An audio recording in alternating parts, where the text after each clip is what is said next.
Soy perito informático forense. ¿Te puedo ayudar? O peritaje informático forense, It's My Life. Mi nombre es Lorenzo Martínez. Soy ingeniero en informática por la Universidad de Deusto, director de la empresa especializada en ciberseguridad Securízame, colegiado en el Colegio Profesional de Ingenieros en Informática de La Rioja y socio de la Asociación Nacional de Ciberseguridad y Pericia Tecnológica, ANCITE. Mi correo electrónico lo tenéis ahí, mi Twitter también, por si me queréis seguir.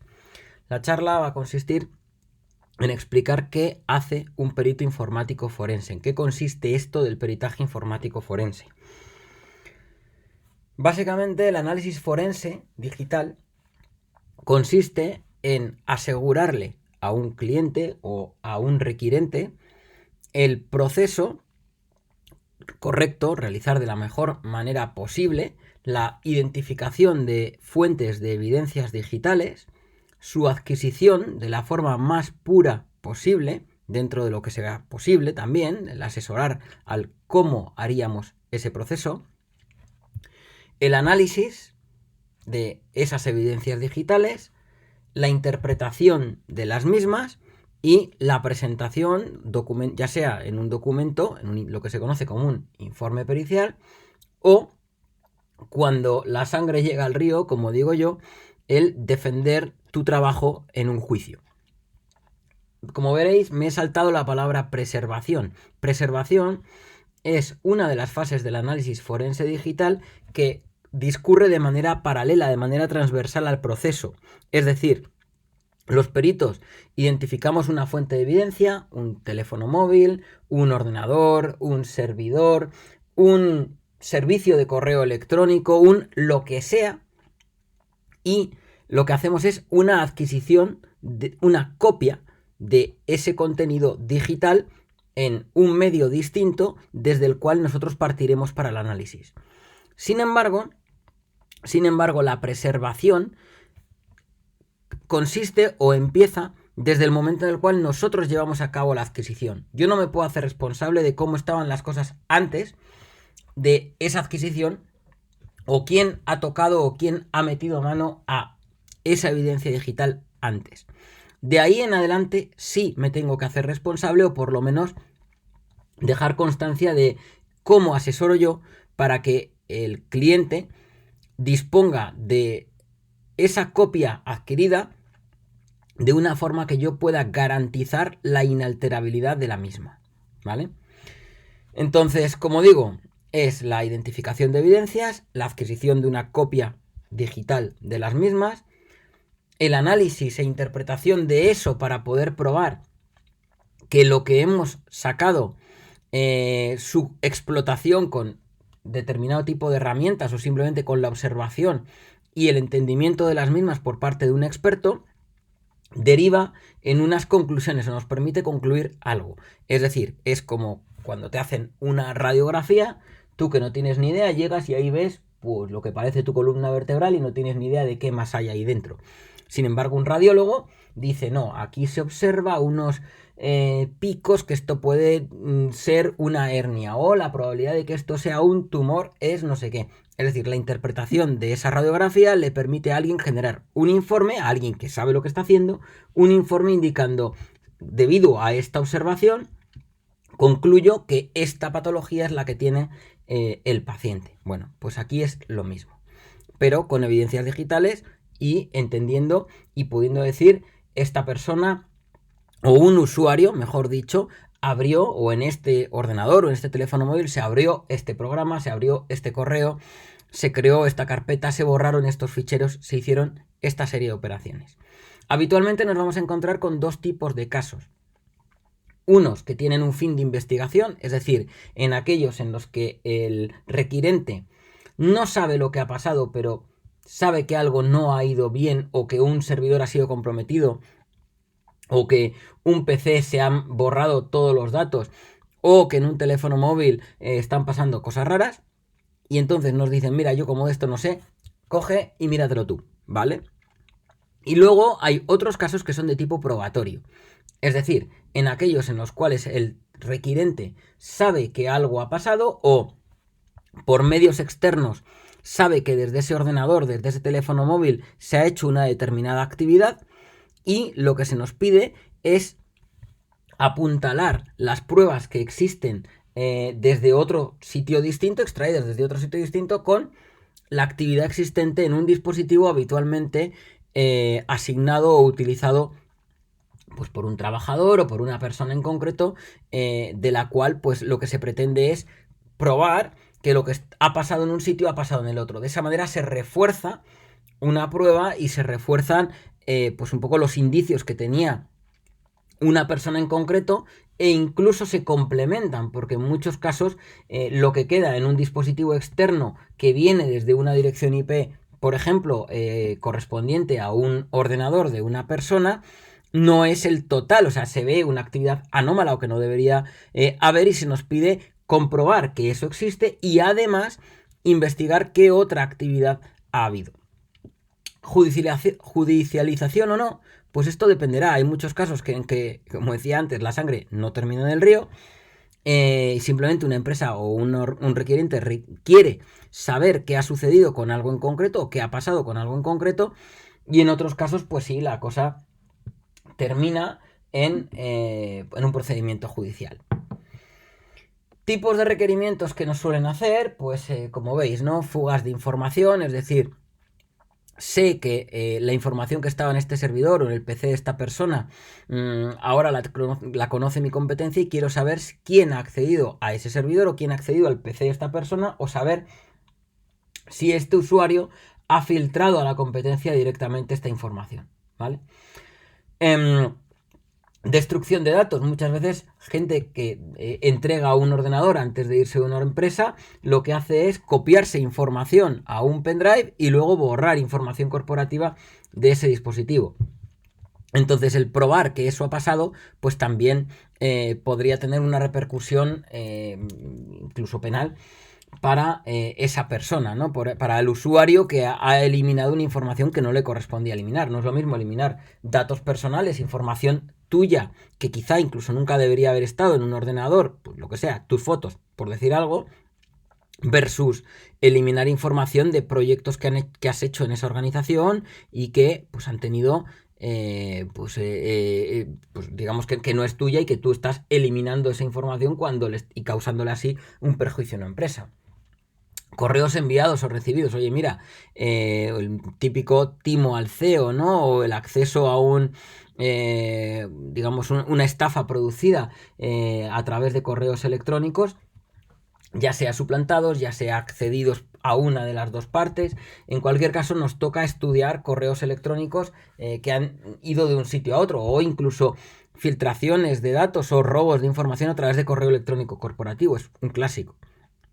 Productividad de un trabajador. Como decía antes, por medios externos puedo yo saber que una persona pues está un poco, entre comillas, perdiendo el tiempo en una organización, y lo que nos interesa es el poder comprobar cuál ha sido la actividad de una persona en un tiempo determinado. Esto es bastante delicado a la hora de analizar la actividad de una persona, porque, claro, aquí hay que tener mucho cuidado con violar la privacidad de esa persona. Pero, sin embargo, dependiendo de cómo se haga, mediante búsquedas ciegas o incluso buscando actividad, como decía antes, que tenemos en un proxy o en un UTM que guarde las trazas de la navegación de una dirección IP o etcétera, podemos decir, bueno, es que esta persona, su actividad continua en esta mañana, por ejemplo, ha sido así de poco productiva. Si eso lo puedes analizar en un tramo de tiempo, en un intervalo de tiempo mayor, bueno, a la empresa le puede servir para justificar que esa persona efectivamente no está haciendo su trabajo.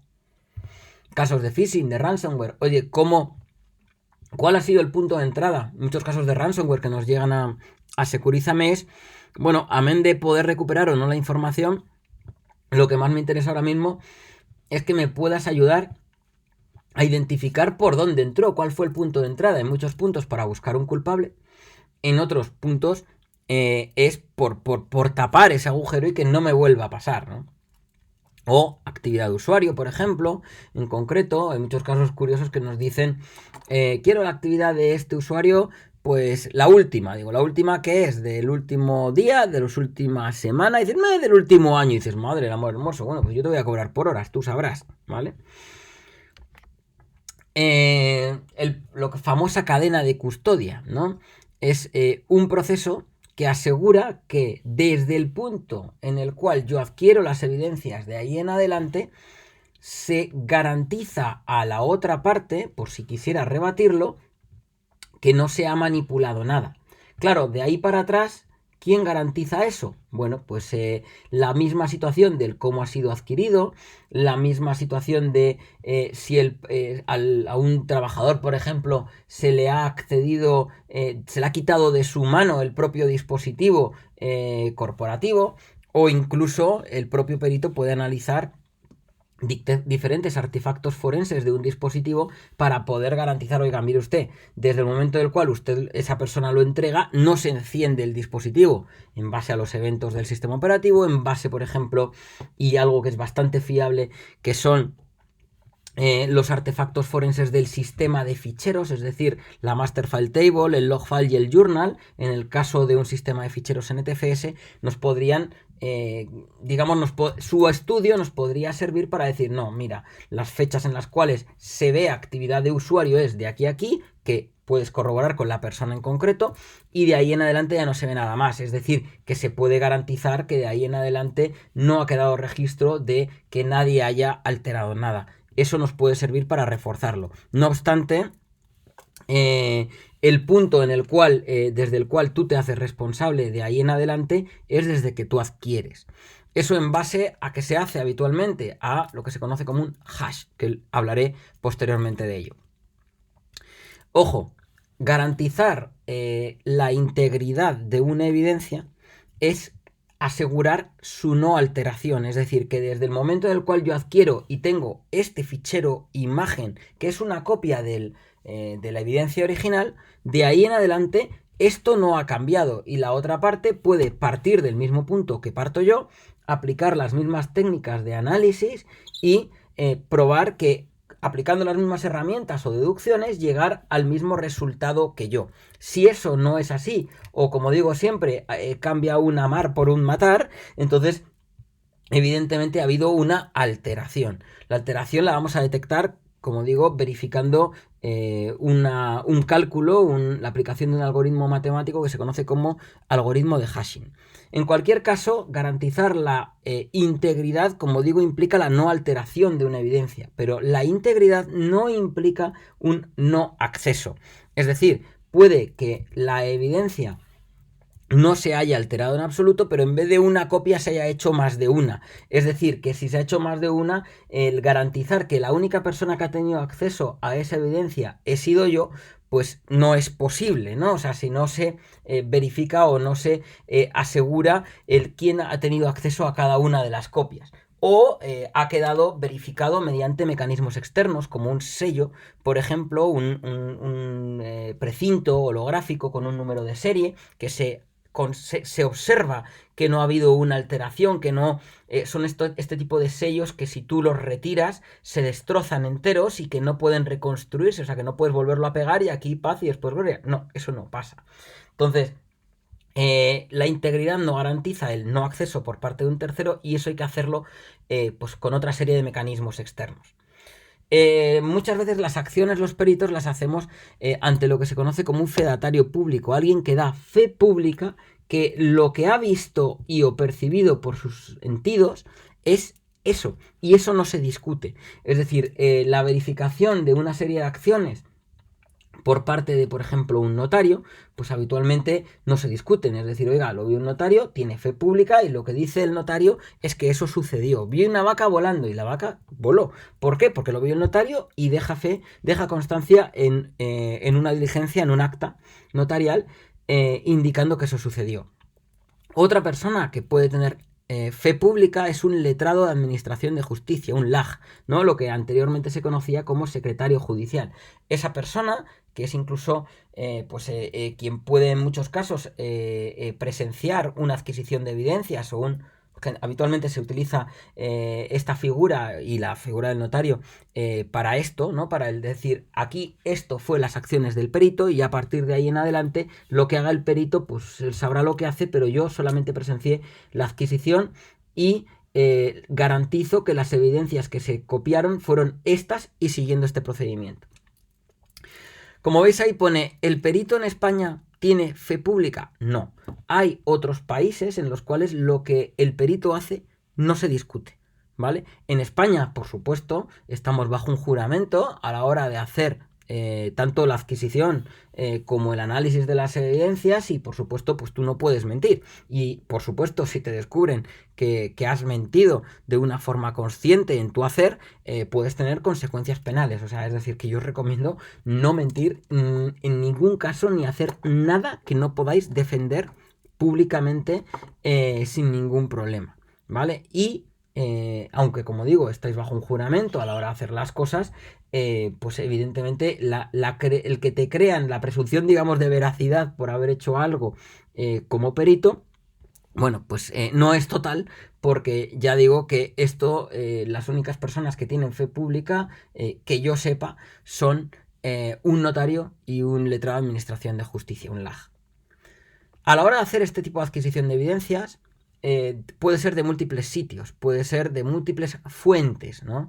Un medio de almacenamiento, como puede ser un disco duro, que extraes físicamente de un ordenador, o utilizas el propio ordenador para hacer una imagen de ese medio de almacenamiento físico, o en algunos casos si es de un servidor que tiene muchos discos juntos a través de una controladora, pues es más cómodo hacer uso del propio servidor para hacer una imagen, ¿vale? Que digamos del volumen o los volúmenes que la propia tarjeta controladora de discos te entregue, ¿no? Pero vamos, puede ser muchas veces nos toca hacer imágenes de dispositivos USB, de un pendrive, de un disco duro externo, de un CD o un DVD. Me ha tocado hacer copias de esto y imágenes de este tipo de medios para analizar su contenido, sus sistemas de ficheros, etcétera. Un dispositivo móvil, por supuesto, un teléfono móvil, una tablet. Y luego, a partir de ahí, lo que se hace es una imagen, ¿no? Antes he dicho que se hace una imagen, aunque en muchos casos se llama clonado. Y es que, sobre todo antiguamente, existía más el concepto de clonar disco a disco. Yo habitualmente lo que hago es siempre imagen. Clonar un disco en otro implica tener un dispositivo destino con un tamaño superior al del dispositivo origen. Esto es de cajón de madera de pino, porque si no, si es inferior, aunque sea en un bit, no cabe el contenido completo, ¿vale? Aunque útilmente, posiblemente sí quepa, digamos que el contenido completo no cabría. Y por supuesto el hash nunca sería igual el del origen y el destino, a no ser que la cantidad de bytes exactos que tenga el dispositivo origen y el destino sea el mismo. Por tanto, yo siempre lo que hago es una imagen de una fuente de datos en un sistema de ficheros destino. Como os decía antes, el hash es lo que nos permite, una vez realizada la acción de copia o incluso mientras se está haciendo, es la aplicación o el cálculo de la lectura de un volumen de datos de tamaño dinámico, de tamaño variable, que genera una cadena alfanumérica de un tamaño fijo. ¿De qué depende esa longitud y esa forma del cálculo? Del tipo de hash, ¿no? Del nombre, digamos, del hash, del modelo de hash, del tipo de algoritmo en realidad. Puede ser MD5, puede ser SHA-1, puede ser SHA-256, SHA-384, SHA-512, ¿vale? Hay diferentes tipos de algoritmos y, de hecho, se suele aconsejar hacer uso de aquellos algoritmos que no son propensos a colisiones. Una colisión de un hash se produce cuando con dos volúmenes de datos distintos se logra generar un hash que es idéntico. En ese momento el algoritmo de hash se considera roto, porque no se puede garantizar que la univocidad, ¿no?, que la aplicación de ese algoritmo de hash en un volumen de datos, dos volúmenes de datos distintos, no genere un hash diferente, sino que genere el mismo. Es decir, que tú no puedes garantizar a través de un hash, de una función resumen, de un tamaño pequeño, que el cálculo de ese hash sobre un volumen sea único. Porque si tú modificas un único byte, un único bit incluso de un origen, si aplicas nuevamente un algoritmo de hash sobre ese volumen, te tiene que dar una cadena alfanumérica totalmente distinta a la original. Y eso es lo que garantiza o nos sirve para garantizar la integridad. O sea, un hash garantiza unívocamente un volumen origen de datos. Entonces, de los algoritmos de hash que os he nombrado antes, MD5 y SHA-1, por ejemplo, se han logrado reproducir o encontrar colisiones en ellos. Por lo tanto, más en MD5 que en SHA-1, sobre todo porque el tamaño resultante de lo que sería el hash es menor en longitud, y eso hace que sea más probable una colisión. En cualquier caso, como digo, un algoritmo de hash a utilizar se recomienda que sean algoritmos superiores al SHA-1, es decir, que no se utilice ni MD5 ni SHA-1 por haberse encontrado una probabilidad de colisiones. Yo utilizo SHA-256, que a día de hoy, 2021, no se ha descubierto, al menos de manera pública, la existencia de que haya colisiones. El día que eso pase, pues habrá que utilizar un algoritmo de hashing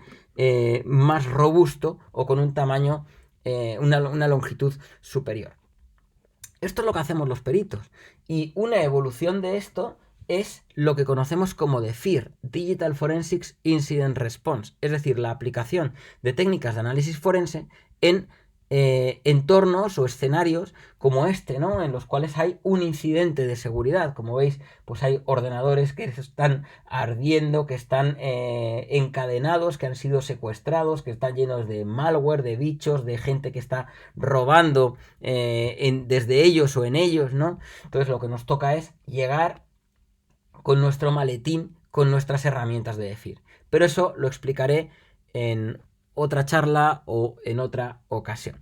Si lo que he contado hasta ahora tenéis alguna pregunta que puede sonar a chino, aunque he intentado que sea lo más sencillo posible, podéis contactarme en correo electrónico, mi Twitter o el resto de páginas o de redes sociales que conocemos y que, bueno, pues que estoy a vuestra disposición.